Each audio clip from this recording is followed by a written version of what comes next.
ایک بندہ آ گیا غیر مسلم تھا تو کہنے لگا میرے کچھ سوالوں کے جواب میں پر کسی نے دیے نہیں کبھی. تو جب اس نے آ کے بہت بڑا دعویٰ کیا کہ اگر کوئی میرے سوال کا جواب دے تو میں مان جاؤں, تو پھر مسلمانوں نے کہا کہ نہیں, تو نے بڑا ہی دعویٰ کر دیا, تو شے ہی کوئی نہیں, وہاں تو بڑے بڑے مان گئے.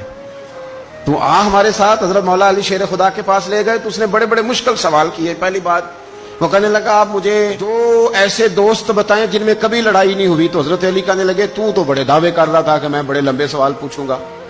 وہ دو دوست جن میں کبھی لڑائی نہیں ہوئی وہ جسم اور روح ہیں بھی کٹھے ساتھ رہتے, دوست بھی ہیں, پر کبھی آپس میں لڑائی, بڑے بڑے گناہ کرتا ہے جسم پر روح ناراض نہیں ہوتی, وہ ساتھ ہی رہتی ہے. اس کی آنکھیں کھل گئیں, اس کو تو کبھی جواب ہی نہیں ملا تھا. کہنے لگا اچھا وہ دو ایسے دوست پھر بتائیں جن میں کبھی صلح نہیں ہوئی. تو فرمایا وہ موت اور حیات ہیں. جب موت آتی ہے تو پھر زندگی باقی, ان کی صلح نہیں ہو سکتی, اکٹھے رہ ہی نہیں سکتے. اللہ اکبر. وہ کہنے لگا یہ تو کمال ہو گئی. اب وہ ذہن کھل گیا, کہنے لگا جی اور پوچھ لوں. فرمایا تیرا ہی دعویٰ تھا دو پوچھنے, میں تیار ہوں, تو 100 بھی پوچھ.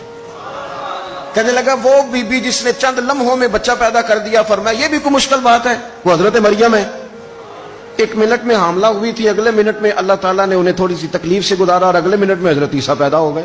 تو مشکل بات ہے. کہنے لگا جی وہ دو چیزیں جو حرکت نہیں کرتی. فرمایا یار جلدی پوچھ, ٹائم نہ ضائع کر, جلدی پوچھ. وہ دو چیزیں جو حرکت نہیں کرتی وہ زمین آسمان ہے. اس نے کہا وہ دو چیزیں جو ٹھہرتی نہیں. فرمایا وہ سورج اور چاند ہے جو حرکت ہی کرتے رہتے. کہنے لگے اچھا وہ بتائیں جی جو کھا تو بڑا کچھ کیا پر پیا اس نے کچھ بھی نہیں. تو حضرت علی فرمانے لگے وہ حضرت موسیٰ علیہ السلام کا عصا ہے, جادوگروں کے سانپ سارے ہی کھا گیا پر پانی کا گھونٹ بھی نہیں پیا. حد ہو گئی. وہ شخص کہتا ہے علی کے جواب نے, مولا علی شیر خدا کے جوابات نے میرے اندر ہجان پیدا کر دیا. میں نے فوراً کہا بتائیں وہ شخص جو کوئی شے نہیں. تو حضرت علی کہنے لگے جو میرے نبی کا کلمہ نہ پڑھے وہ کوئی شے نہیں. کہنے لگے وہ بتائیں جو بڑی شے ہو. فرمایا جو چاہے کہ اس کی عزت کعبے سے بھی زیادہ ہو جائے اور وہ بڑی شے بن جائے تو وہ محمد عربی کا کلمہ پڑھ جائے. کافر کوئی شے نہیں اور مومن ہے بڑی شے.